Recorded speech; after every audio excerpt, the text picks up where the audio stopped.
Agora sim, abra sua Bíblia aí, no texto de João 13.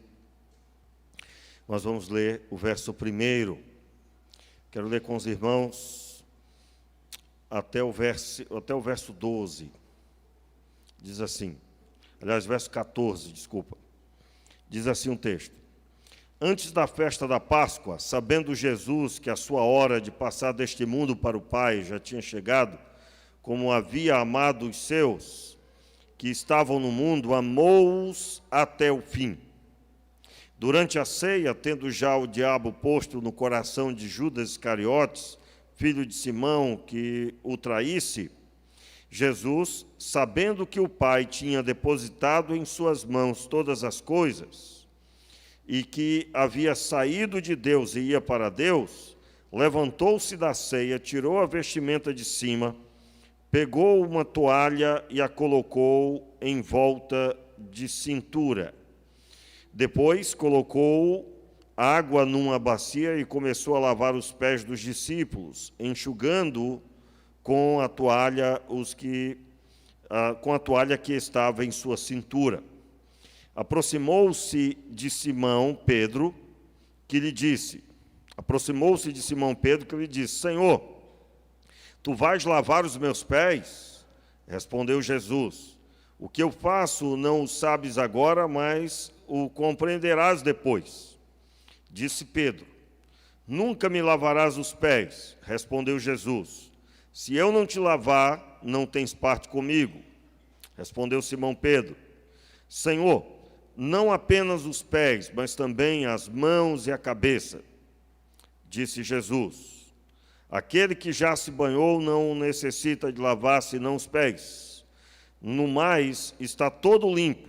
Ora, vós estáis limpos, mas não todos. Pois ele sabia quem o havia de trair. Foi por isso que disse, nem todos estáis limpos. Tendo terminado de lavar os pés dos discípulos, Jesus retomou as suas vestes, voltou para a mesa e perguntou, entendeis o que eu fiz? Vós me chamais mestre e senhor, e dizeis bem, pois eu o sou. Verso 14. Ora, se eu, senhor e mestre, vos lavei os pés, vós deveis também lavar os pés uns dos outros. Mais uma vez, verso 14. Ora, se eu, senhor e mestre, vos lavei os pés, vós deveis também lavar os pés uns dos outros. Leia o verso 15 também. Eu vos dei o exemplo para que façais o que eu fiz. Mais uma vez, ouvindo a sua própria voz. Eu vos dei o exemplo para que façais o que eu fiz. Vamos orar? Meu Pai, pedimos que o Senhor ilumine as nossas mentes e corações e que o Senhor nos mostre a nossa realidade mediante a iluminação da Tua palavra. E pedimos, Pai, que o Senhor nos transporte para a Tua vontade, fazendo com que possamos entender e nos lançar diante de Ti, pedindo que o Senhor traga transformação sobre os nossos corações. Oramos assim, meu Pai, no nome de Jesus. Amém e amém. Essa passagem é o início do momento da ceia. A ceia, a última ceia de Jesus.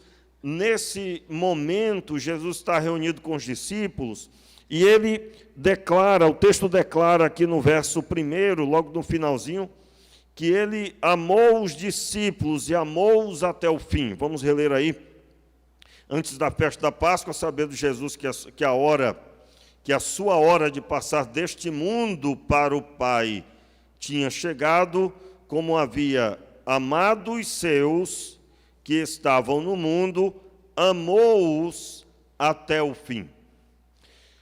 Na tradução do texto, onde está escrito aqui a frase amou-os até o fim, isso está ligado ao fato de que o amor de Deus está manifesto na revelação do Filho. E a revelação do Filho não é só vista pelos discípulos, mas ela também é percebida por seu ensino. E Jesus estava então com eles e de forma intensa, Na tradução do texto, a vastidão da interpretação também dá o entendimento de que ele iria agora se sentar com eles e teria um assunto mais profundo para conversar.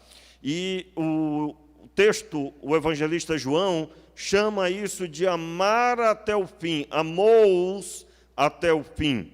Para entender melhor isso, nós precisamos adiantar um pouquinho e ler um pouco sobre a oração de Jesus no momento em que antecede sua prisão. João 17. Como eu disse, esse texto de capítulo 13 é o texto que começa falando que eles se reúnem para a ceia, e é nesse momento que vem toda a passagem que vai até o capítulo 16. O capítulo 16, para você ter uma ideia, está escrito no título aí, as últimas instruções dos discípulos. Note aí, capítulo 16, você pode acompanhar? No capítulo 16, o título, logo do início do capítulo 16, as últimas instruções dos discípulos, ou seja, nesse momento, toda a instrução, entenda, antes de lermos, eu preciso que você se situe aqui, o que nós vamos ler agora da oração de Jesus é a oração já no jardim Getsêmani. Essa oração foi feita momentos antes, horas antes da sua prisão. Os discípulos saíram louvando a Deus da ceia e certamente louvavam os salmos, Salmo 115 até o Salmo 118, de forma cantada, era feito isso na Páscoa, e celebravam dessa forma, e na oração Jesus expressa algo muito forte sobre o amar e como esse amor é expresso. Capítulo 17 de João, versículo 6. Você já conhece o texto, do verso 1, Jesus está orando ao Senhor, é a chamada oração sacerdotal, e o verso 6 diz assim: manifestei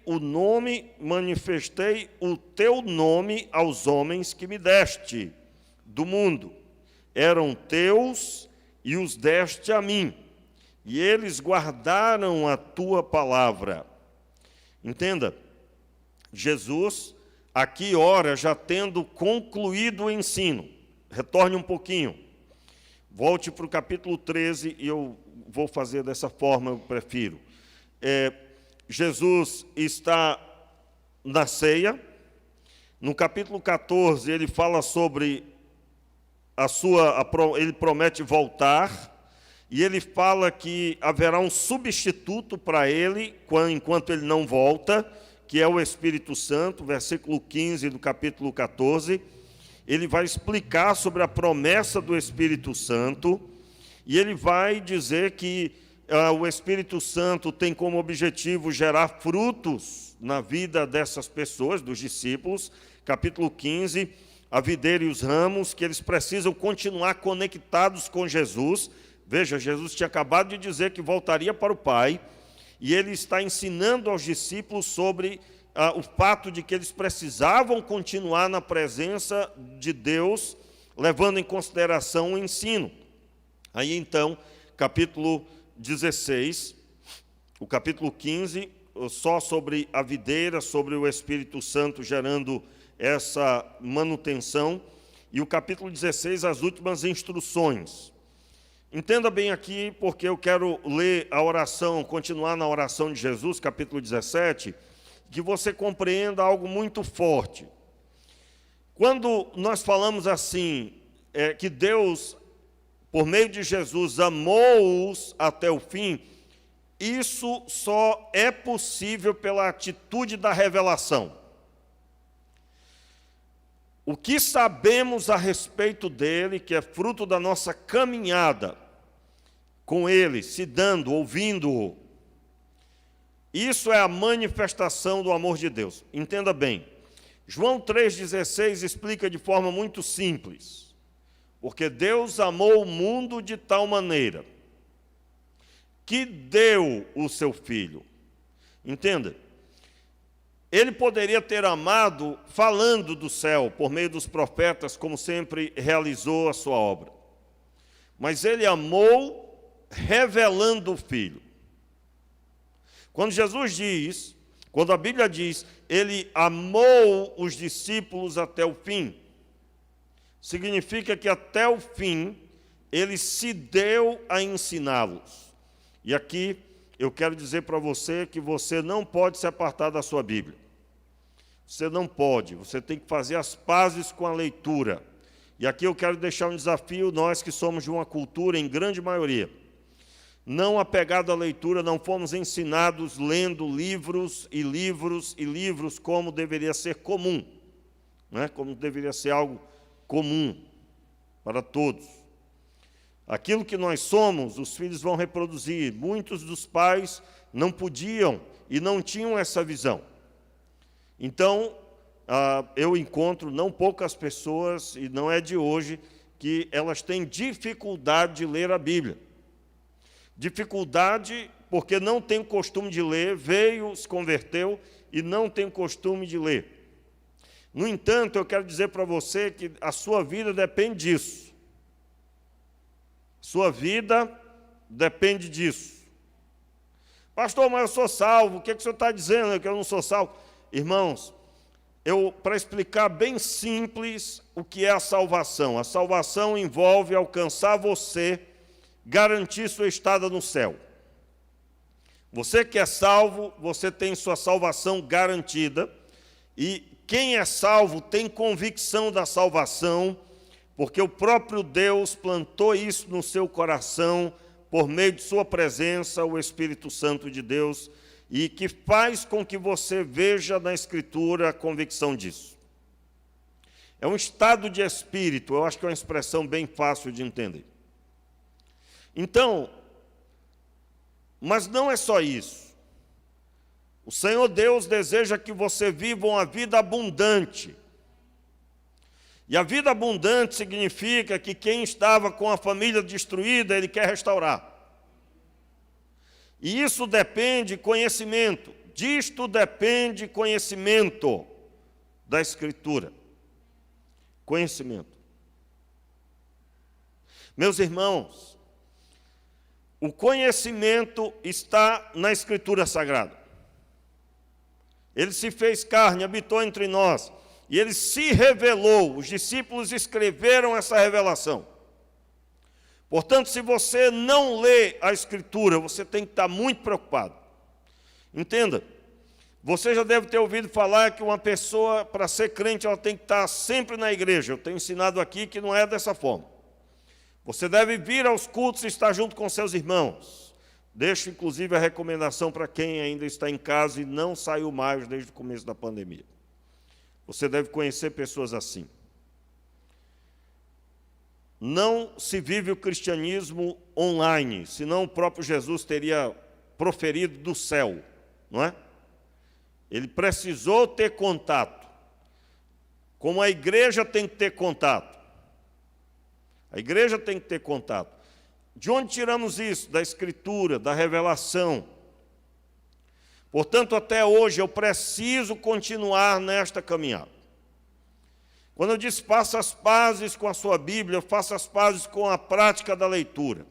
E aí você deve estabelecer um projeto, comece a orar para você amar a leitura. Comece a orar para você amar ler. Porque é uma questão prática. Não podemos viver baseado na fé dos outros. Não, fulano está orando por mim, eu estou tranquilo. Não, minha esposa ora por mim, eu estou tranquilo. Não. Cada um deve entrar pelo novo e vivo caminho que foi aberto, que é Cristo Jesus. Cada um deve entrar. Então, nós precisamos, e eu estou falando isso porque nós estamos vendo que o Senhor Jesus entregou toda a palavra. Voltando aí para o capítulo 17, verso 6. Jesus está orando a Deus, falando a respeito dos discípulos. E ele diz: manifestei o teu nome aos homens que me deste do mundo. Quem eram estes homens? Os discípulos, especificamente. Eram teus e os deste a mim. E eles guardaram a tua palavra. Entenda, nesse relacionamento contínuo, de manhã, de tarde, de noite, os discípulos estavam com Jesus. Jesus passou a eles todas as palavras de Deus. Como eu estava dizendo, o fato de você estar em todos os cultos também não quer dizer que você está vivendo essa realidade. Nós precisamos nos alimentar da palavra como comemos todos os dias. Assim como nos alimentamos para o corpo, devemos alimentar também espiritualmente. Então, leia a sua Bíblia, mas não leia por desencargo de consciência, não leia porque eu disse, mas leia porque você quer conhecer Jesus, você quer conhecê-lo. É um relacionamento onde Ele vai conduzindo você. Eu digo a você por experiência, eu tenho para contar essa experiência, né? Às vezes eu jurava que eu estava com vontade de ler alguma coisa e de saber algum assunto específico que eu achava que era a minha vontade, mas era o Senhor enchendo o meu coração de anseio por conhecer a respeito daquele assunto. É o próprio Deus, o próprio Deus. Ah, pastor, mas nós temos livre-arbítrio. Irmãos, esse assunto é um assunto bem vasto, né?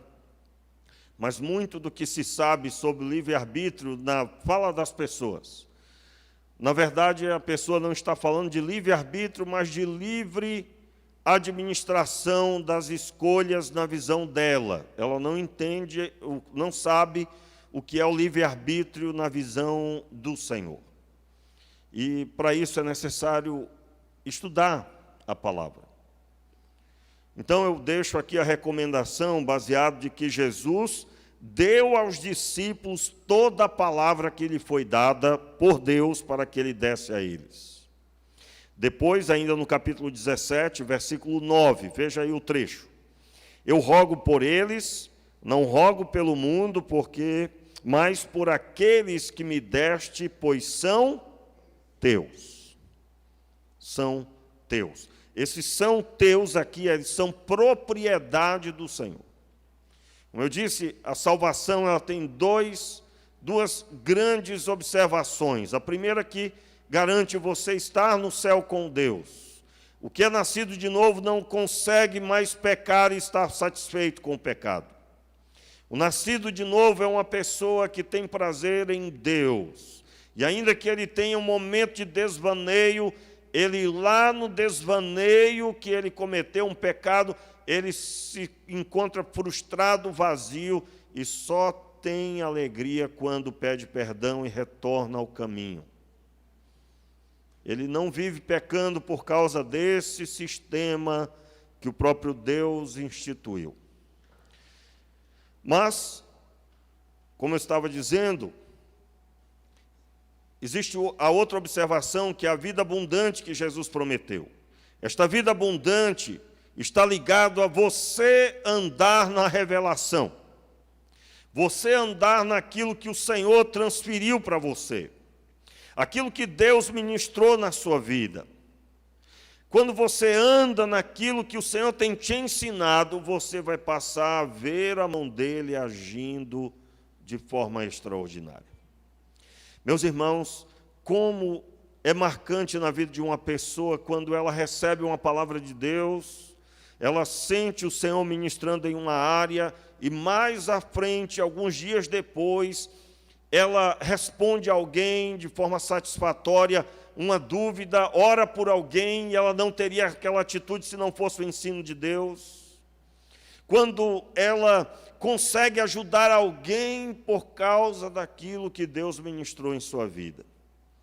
Essa semana eu e minha esposa ouvimos o testemunho de uma irmã que proferiu isso: olha, pastor, ore por mim, ore por nós, porque eu pude ajudar uma amiga minha que estava com problemas no casamento.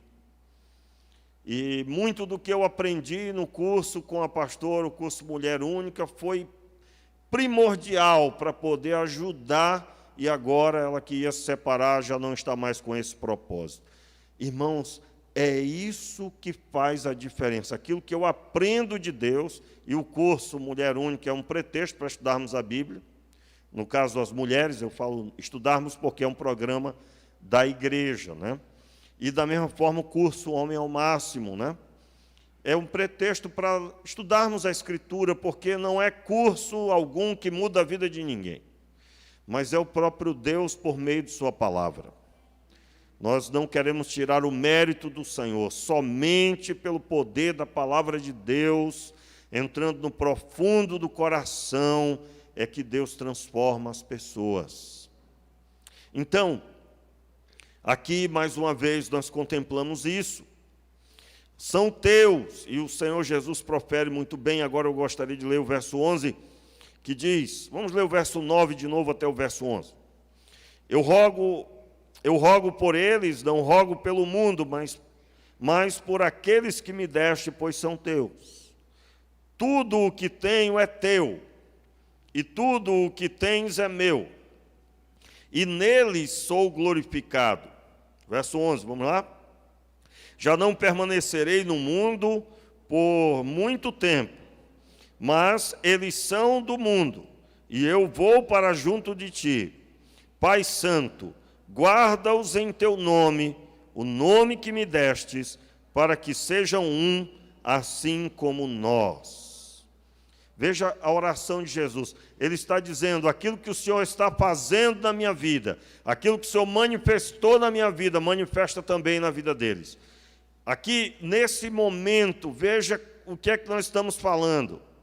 Nós estamos dizendo que pessoas são superficiais, não estão inclusos nessa oração. Pessoas que só buscam a Deus quando estão em problemas. Isso é superficial, a pessoa está à procura de tirar aquele incômodo. Meus irmãos, andar com o Senhor é relacionamento, portanto, é todo dia. Como você se portaria se você descobrisse que as pessoas ao seu redor só querem você, só querem relacionamento com você porque precisam de algo que você tem? Irmãos, eu acredito que alguns se revoltariam. Isso acaba até um casamento, se a pessoa descobre, olha, a pessoa só está com você por causa disso, nada por você.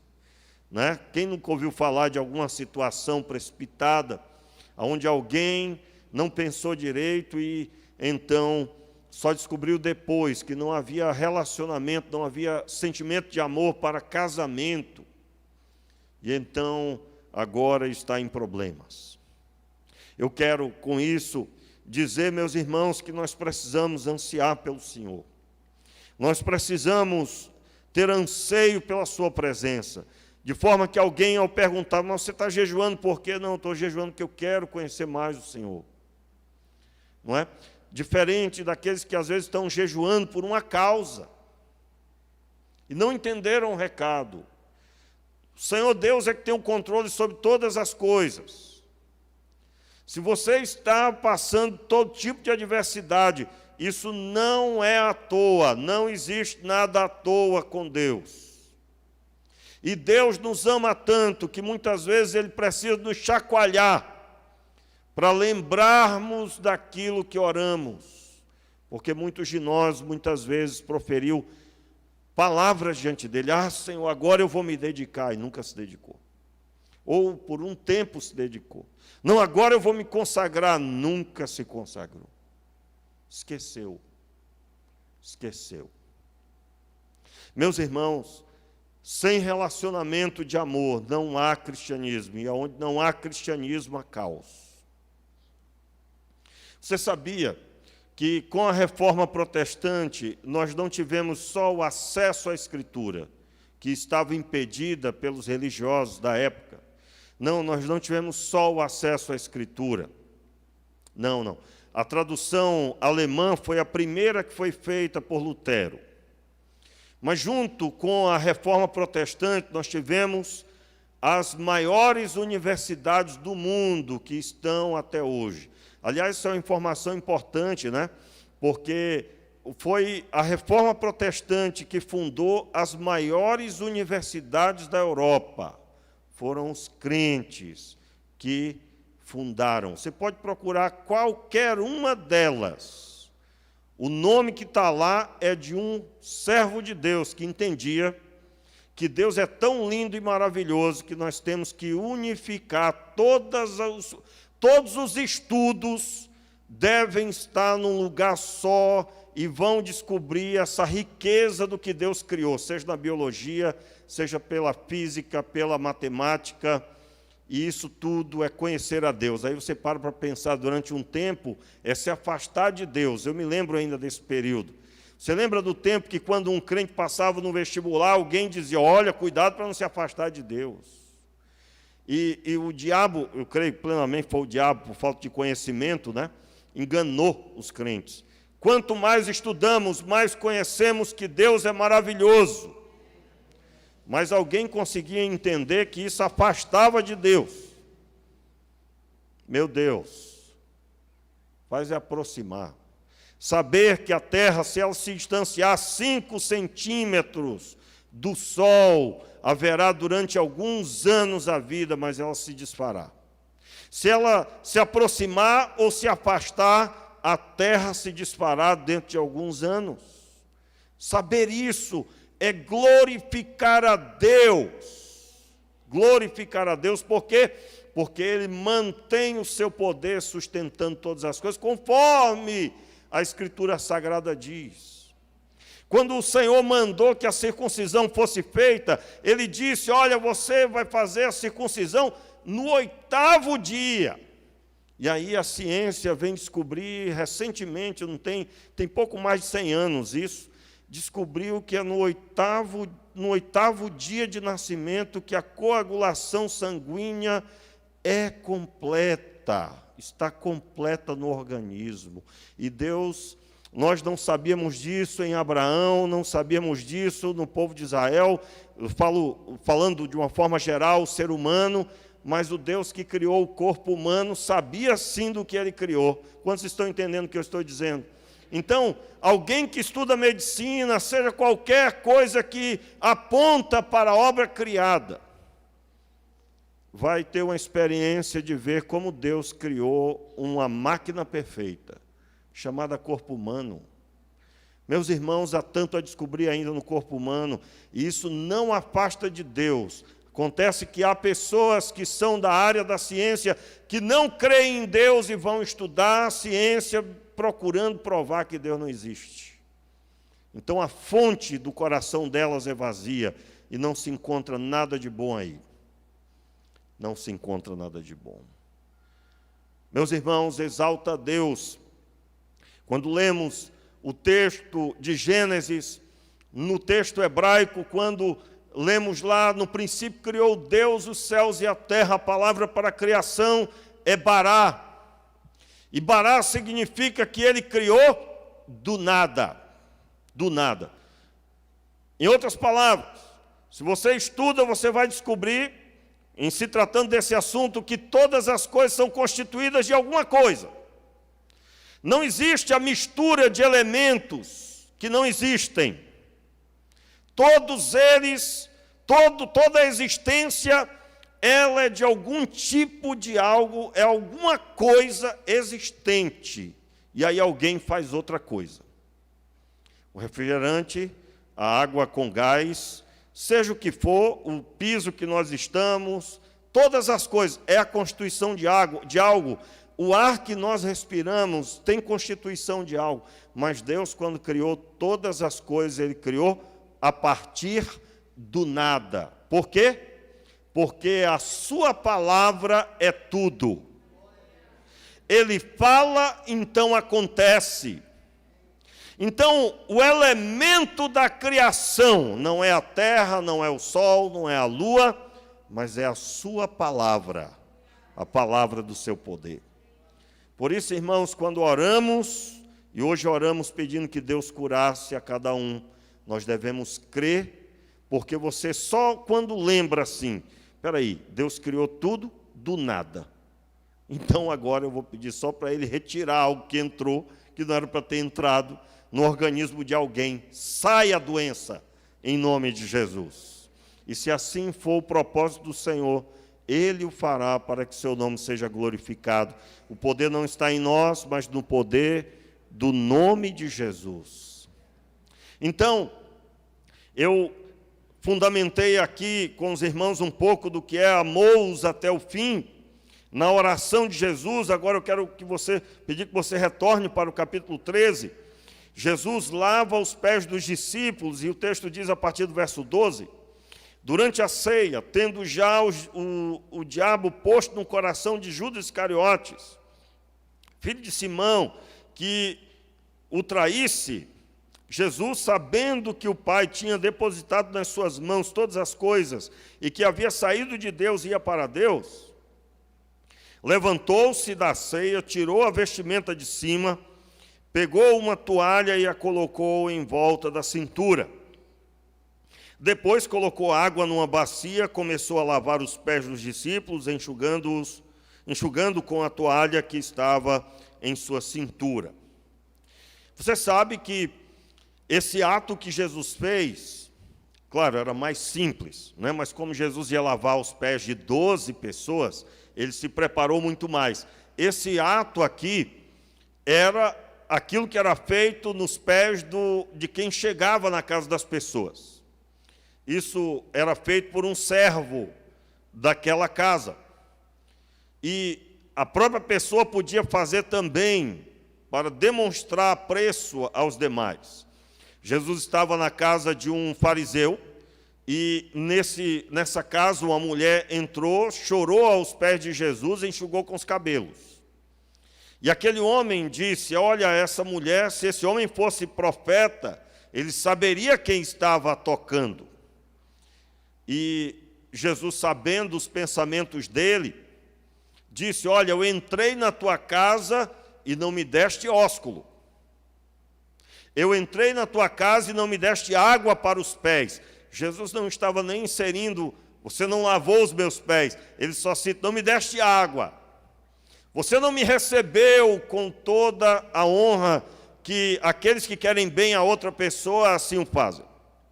Mas essa mulher, desde que chegou, ela faz muito mais do que isso. Em resumo, o texto diz que ela tem os seus pecados perdoados. Ela tem os seus pecados perdoados. Eu quero, irmãos, nessa noite convidar você a compreender que Jesus aqui, ele toma o lugar de servo. E ele toma o lugar de servo com objetivo. O objetivo está claro aí no versículo 12. Veja aí, mais uma vez. Já lemos, eu quero reler. Tendo terminado de lavar os pés dos discípulos, Jesus tomou as suas vestes, voltou para a mesa e perguntou, entendeis o que eu fiz? Vós me chamais de mestre e senhor e dizeis bem, pois eu sou. Ora, se eu, senhor e mestre, vos lavei os pés, vós deveis também lavar os pés uns dos outros. Eu vos dei o exemplo para que façais o que eu fiz. Então, Jesus deixou claríssimo aqui o objetivo do que ele fez. Ele não falou como um ensino, ele fez. Ele primeiro lavou os pés, e houve resistência, você sabe, nós lemos. Pedro resistiu, Senhor, não me lavarás os pés. Pedro entendia que estava exaltando Jesus fazendo isso. Não, Senhor, o Senhor não é para estar lavando os pés, o Senhor não vai lavar os meus. Eu não aceito que o Senhor, uma autoridade nos céus e na terra, faça isso. Não aceito. Irmãos, esse pensamento aqui é o que gera, se ele é continuado, gera essa visão sobre líderes religiosos que são autoridades, e autoridades tais que não se misturam ao ponto de servir as pessoas. Eu estou falando sobre uma imponência. Aqueles que são postos como alguém, pessoas inacessíveis. E aí eu estou falando de uma condição, parece que é superior aos outros. Entenda, Jesus deu o exemplo de servo. Agora, antes que nós entendamos errado, por favor, eu quero adiantar aqui o que significa esse servir. Servir aqui para lavar os pés. O próprio Jesus orienta quando ele repreende Pedro. Ele diz para Pedro, versículo 8,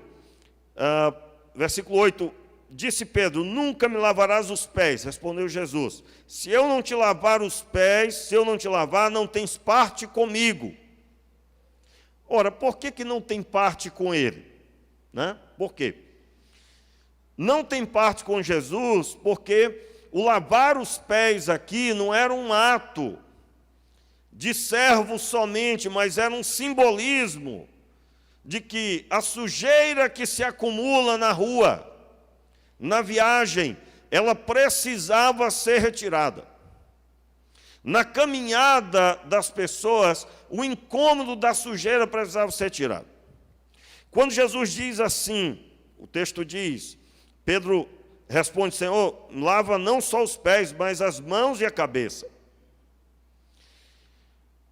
Até porque era possível fazer isso na época, né? O verso 10, disse Jesus: aquele que já se banhou não necessita de lavar senão os pés. No mais está todo limpo. Ora, vós estáis limpos. Aí ele diz, mas não todos. Aí é porque ele ia falar de Judas, né? Mas eu gostaria que você entendesse que o texto é muito explicativo, ele é bastante satisfatório para entender. O versículo 10, Jesus está dizendo para Pedro: Pedro, você já está limpo. Eu estou falando de lavar só os pés. Você já se banhou. Jesus está falando do que eles receberam. Eles receberam a Escritura Sagrada. A limpeza era a limpeza promovida pela Escritura. Só que a manutenção precisava ser dada. O que era essa manutenção? Os discípulos precisavam agora auxiliar uns aos outros. Jesus, quando mandou os discípulos pregar o Evangelho, mandou de 2 em 2. Quando ele ordenou os 70, o número dá certinho, duplas. Tinham ali duplas de 2 pessoas. Nunca sozinhos. Nunca sozinhos. Sempre 2 pessoas. Me recordo, né? Que tarefa difícil para mim quando era líder de congregação. Tinha 19 anos. E me converti cedo. E cedo não, né? Considero já tarde, podia ser mais cedo, mas Deus sabe. E o que ele faz muito corretamente. Eu tinha 16 para 17 anos, 19 anos, já dirigi uma congregação, e era solteiro, nem namorada tinha, e eu digo, meu Deus, e agora, como é que eu vou dar estudo bíblico? Eu dava estudo bíblico para 60 e poucas pessoas, e isso só era possível porque eu dava estudo bíblico de manhã, de tarde e de noite. E os estudos, boas novas para você, que usamos, muitas vezes eram de 3 em 3 pessoas, num lar. Havia, às vezes, 4, mas a maioria era 2 pessoas, muito raramente era uma só. E o que eu fiz, né? Tinha lá aquelas 3 senhoras, assim, nem a irmã Miralda, né? E aquelas 3 senhoras se revezavam, felizes da vida. Aliás, irmãos, foi um tempo maravilhoso, porque eu vi a alegria daquelas irmãs em fazer dupla comigo, né? Era a forma mais adequada para não transmitir nenhuma aparência inadequada, e sim, ali era um filho e uma mãe entrando num lar para pregar a palavra. E, meu Deus, como foi prazeroso, mas nunca sozinho. Não é possível ser só. A pessoa tem que estar acompanhada. E Jesus está aqui pregando que isso tinha que acontecer entre os discípulos. Eles já tinham tomado banho, eles já tinham sido limpos pela palavra. Mas eles precisariam dar a manutenção uns aos outros. O que é que ele diz? O texto vai dizer exatamente assim. Vamos continuar aí a leitura. Quando ele pergunta no verso 12, entendeis o que eu fiz? Aí ele declara, vós me chamais mestre e senhor, e dizeis bem, pois eu sou. Ora, se eu sou o senhor e mestre, e vos lavei os pés, vós deveis também lavar os pés uns dos outros. Vocês devem lavar os pés uns dos outros. Eu vos dei o exemplo para que façais o que eu fiz. O texto diz, no verso 16, em verdade vos digo que o servo não é maior do que o seu senhor, nem o enviado maior do que aquele que o enviou. Agora que sabeis estas coisas, bem-aventurados sois, se as... Repita aí, ouvindo a sua voz, meu irmão. Entenda bem aí. Pastor, o senhor está relendo o texto de novo? Meu irmão, é bênção de Deus. Se você lê um texto 2, 3, 4 vezes, você está sendo abençoado. Faça isso na sua vida, faça isso na sua casa. Vamos ler aí o versículo 17. Agora que sabeis estas coisas, bem-aventurados sois se as fizerdes. Isso significa o quê? O que significa a palavra bem-aventurado? Aventurado significa feliz. Se aventurado significa feliz, é um termo dado para dizer, quem fizer isso vai ser muito mais do que feliz. Bem-aventurado, alguém muito feliz, bem feliz realmente. Meu irmão, você que entrou aqui hoje, talvez desanimado, sem força, você estava esmurecido espiritualmente, amorraçado, né? Um termo que eu cresci ouvindo. Quando a pessoa estava com febre, minha mãe dizia assim, esse menino está amorraçado de febre. Se você não conhecer essa palavra, só lá no Acre, meu irmão. Tem um livro, você acredita? Tem um livro escrito, Acreanês. Porque são tantas palavras que escreveram até um livro, um dicionário do idioma. Chamando de idioma. São cada coisa você não tem ideia. Então, minha mãe falava isso. Aquela pessoa que está quebrada de uma febre, uma gripe, e como temos visto isso acontecer, infelizmente. E pela graça de Deus eu não peguei nada disso, irmãos. Esse tempo todo não peguei nada. É um milagre de Deus, porque eu sei que a contaminação é algo que a pessoa se cuida, mas acontece. E eu não sou mais homem de Deus ou menos do que ninguém, por isso que eu estou dizendo que é um milagre, né? Nesse sentido. Cada um que aqui esteve doente recentemente, e atualmente nós temos pessoas participando nesse momento, estão com Covid em casa. Irmão Alain, por exemplo. Então, isso não diminui a fé de ninguém, por isso que eu estou exaltando a Deus, porque por um milagre até aqui o Senhor tem preservado. E eu estou dizendo isso porque exatamente nós estamos aqui ouvindo uma palavra, dizendo que a vida de uma pessoa só será plena se ela praticar o que ela está ouvindo. Você que está vazio, talvez veio arrastado para o culto, sabe o que está faltando para você? Você pegar tudo que você aprendeu de Deus e pôr em prática. Todo esse potencial que você tem, que Deus te deu, conhecimento, inteligência, sabedoria, e você canalizar para abençoar pessoas. E aqui eu quero dizer, nós não vamos ter aqui na igreja uma bacia para lavar os pés. Isso é um simbolismo de uma atitude. Os pés simbolizavam, quando Jesus fala do lavar os pés, ele está falando da caminhada que alguém tenha feito, alguma coisa se apegou aos seus pés, é claro, pela lógica, ela deve lavar esses pés. E quem é que vai fazer isso? Os discípulos vão fazer uns aos outros.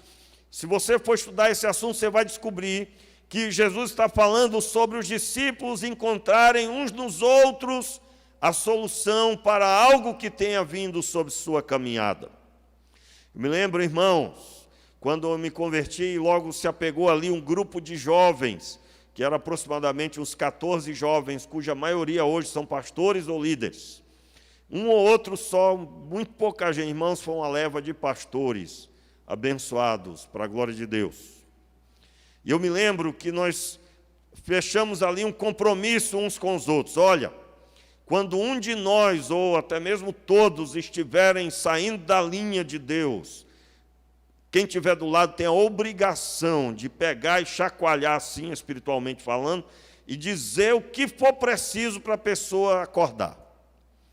Eu me lembro de vezes que eu fui fazer isso com alguém que estava fora do esquadro, na hora a pessoa não gostou, mas o combinado não sai caro, né? Eu me recordo, irmãos, alguns, infelizmente, um ou outro se perdeu, mas a maioria firmou para a glória de Deus. Eu estou dizendo que aquela pessoa que você conhece, que está toda errada, e você tem liberdade, você tem que ir lá lavar os pés dessa pessoa. Como é que seria lavar os pés dela? você ir lá e dizer: meu irmão, saia daí, pare com isso, acaba com essa loucura que você está fazendo aí, volta a orar, volta a ler a Bíblia, volte a fazer a obra. Meus irmãos, quem está andando nem sempre vê, mas quem vai lavar vai ter contato com a realidade. Eu estou dizendo que pessoas que vão fazer como Jesus fez, são pessoas que estão interessadas em pessoas. Para pôr em prática, você tem que fazer como Jesus fez.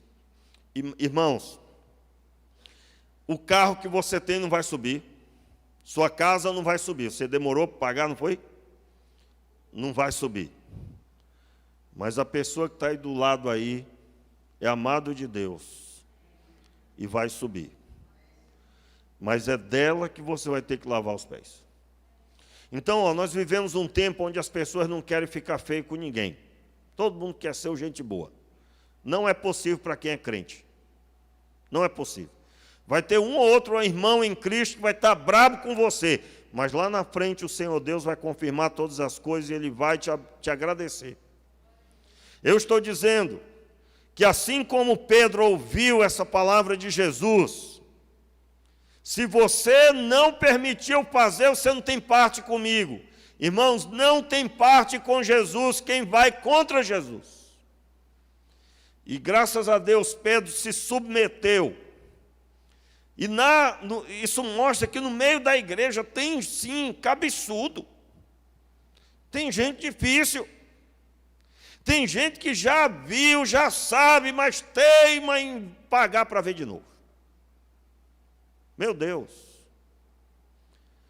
Irmãos, até hoje eu não vi uma pessoa que dissesse assim, que estava lendo a Bíblia e orando e aí caiu. Normalmente ela vai deixando.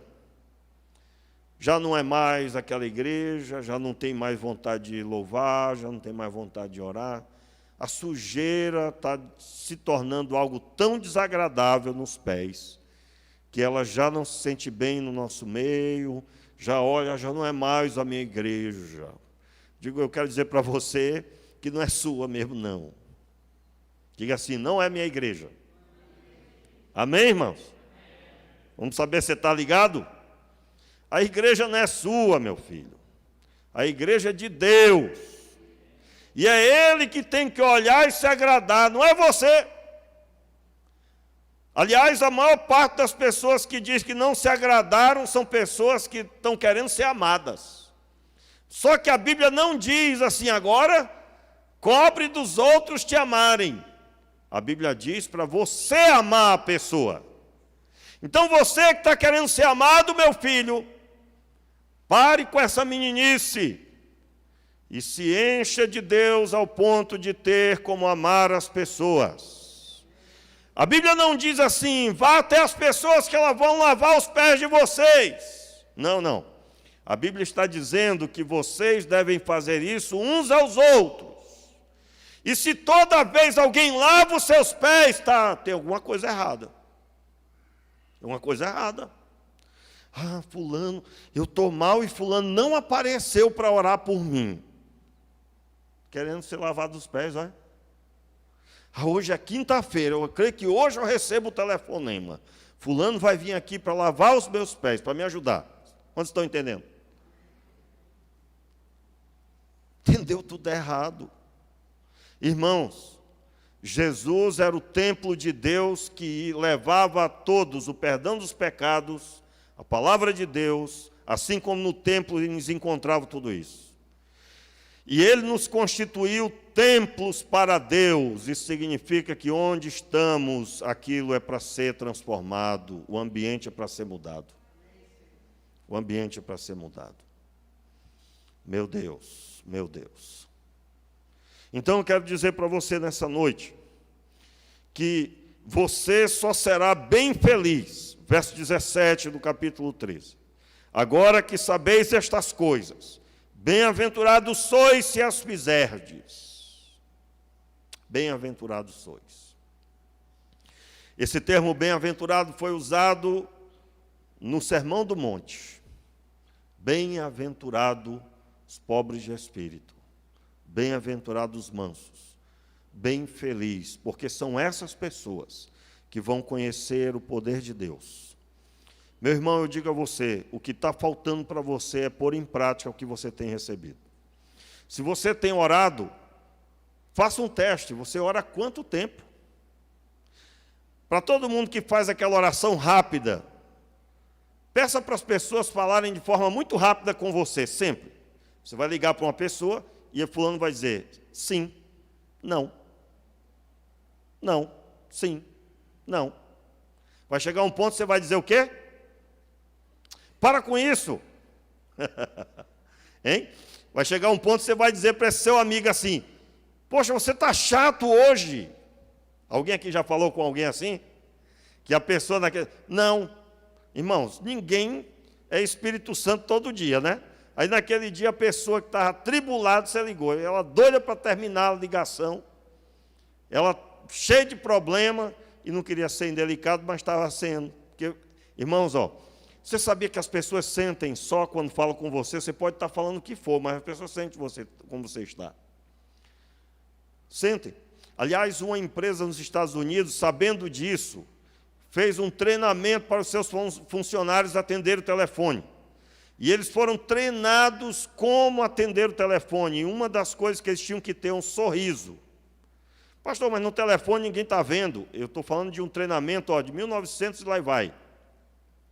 Isso está no livro, você vai encontrar isso que eu estou falando no livro, Como Fazer Amigos e Como Influenciar Pessoas. E aquela empresa treinou os seus funcionários a atender o telefone com um sorriso no rosto. A pessoa do outro lado percebia essa realidade que estava do outro lado da linha.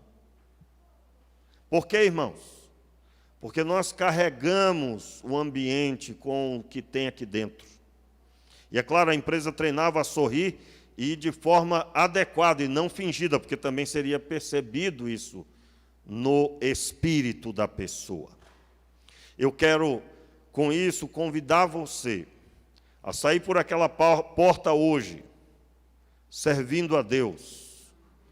Se quando terminar esse culto, você correr para o seu celular para ligar para alguém que você precisa cuidar, você vai fazer isso. Não faça mais nada se não se comprometer com a obra do reino. Irmãos, nunca houve tanta necessidade de pessoas que precisam lavar os pés de alguém. Pastor, mas o senhor tem que lavar. Irmãos, se nós tivermos aqui 80 pessoas, são 80 pessoas que serão cuidadas por cada um que está aqui. Ao mesmo tempo, hoje à noite, se cada um tiver alguém para ligar e marcar alguma coisa. Eu liguei para você, eu quero deixar essa mensagem aqui, porque eu preciso te ver essa semana.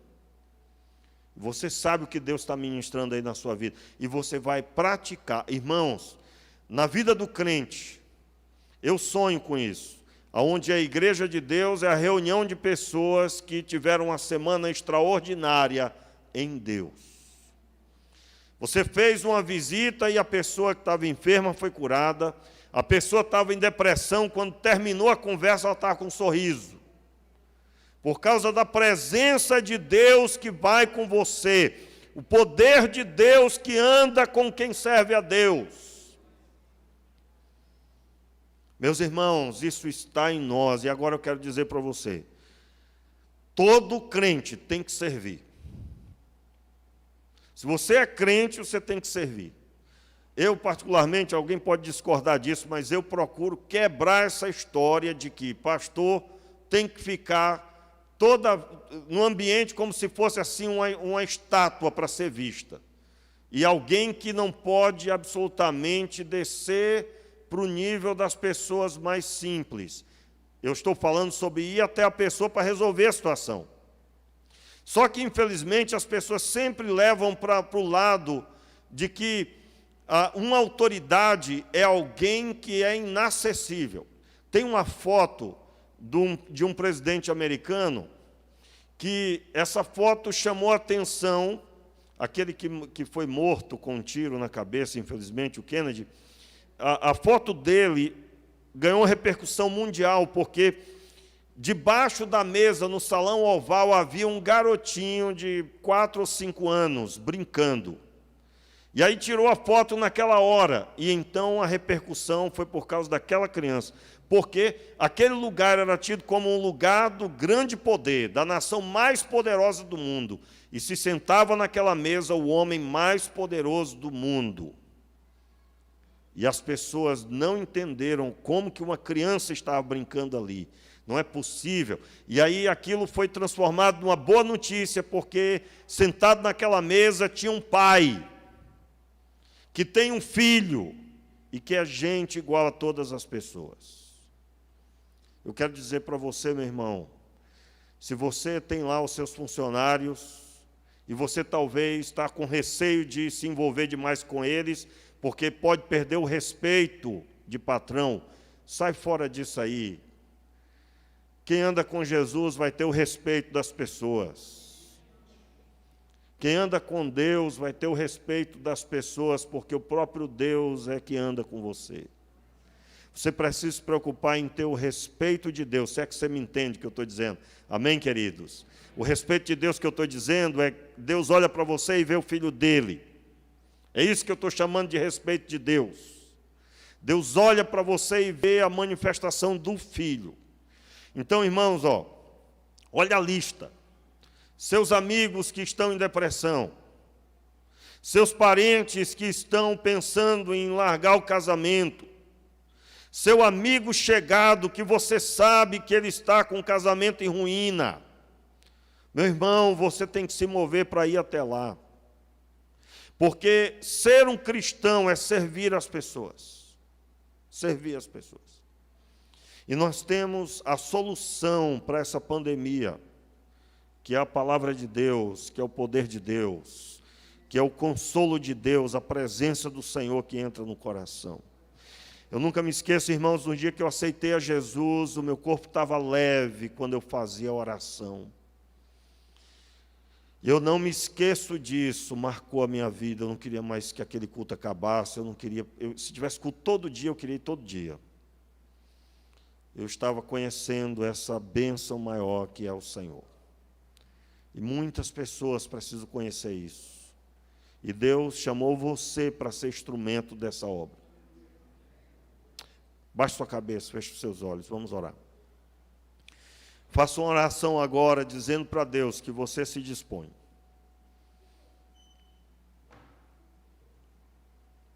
E o Verbo se tornou carne, e habitou entre nós, e vimos a sua glória. Glória como do unigênito do Pai, cheio de graça e de verdade. Prostrado diante da revelação do Verbo, se compromisse agora, faça o compromisso agora de oração, de se entregar, de servir. Meu Pai, nós te pedimos, tenha misericórdia de nós. Nós somos tua igreja, Senhor, mas muitas vezes somos tão distantes da tua vontade, tão distantes do propósito, e muitos de nós, Senhor, por causa da enfermidade, nos afastamos, nos isolamos, mas o Senhor nunca disse que seria fácil. Nós te pedimos, Pai, a coragem de servir ao Senhor em pandemia, fora da pandemia, cremos que um dia ela vai acabar. Mas enquanto não acaba, Senhor, enche o nosso coração de amor pelas pessoas. Enche o nosso coração de vontade de servir ao Senhor, de pôr em prática o que temos recebido. Eu creio, Pai, muitos aqui, se não todos, têm recebido tanto do Senhor. Ajuda-nos, Senhor, a praticar o que temos recebido. Pai, eu creio que essa semana será uma semana extraordinária por causa dos teus feitos no meio do teu povo. Em nome de Jesus. Fique de pé no seu lugar. Em nome de Jesus. Levante as suas mãos. Que o Senhor Deus encha você do Espírito dele, o Espírito Santo. Seja o Espírito Santo agora sobre a sua vida, capacitando você.